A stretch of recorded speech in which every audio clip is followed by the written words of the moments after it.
God has called us to go and make disciples of all nations. But what does it mean for us to be part of God's global mission?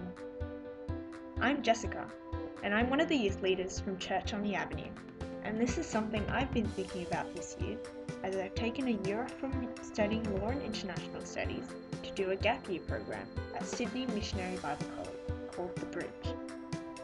As part of our course, we'll be going on a short-term mission for 3 weeks in Southeast Asia to understand what cross-cultural mission is like.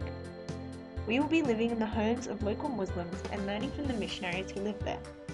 For security reasons, we cannot publicly disclose to you where we are going, but I can describe to you what it is like. The people I will be staying with are considered one of the least reached people groups in the world. It is a 100% Muslim area, according to the Joshua Project. It will also be Ramadan when we are there, so they will be fasting during the day for about a month. As you can see, it is a beautiful place, and they are highly religious people, but there is great spiritual darkness that stops them from knowing the light of Christ. There are many places like this in the world where people have yet to have the chance to hear the gospel in a way that is relevant and impacting. Being part of God's global mission means understanding that God has a heart for the nations, and that we all have a role to play in bringing the gospel to the ends of the earth. I pray that you will join me in considering your role in God's global mission.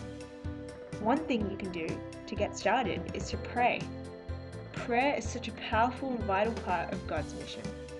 Some things you could specifically pray for include: pray that God would help us as a church at St. George's to understand his global mission. Please pray for the Bridge team to remain safe, healthy, and to learn a lot from the locals and the missionaries. And please pray for me personally as I consider what God wants me to do in the future.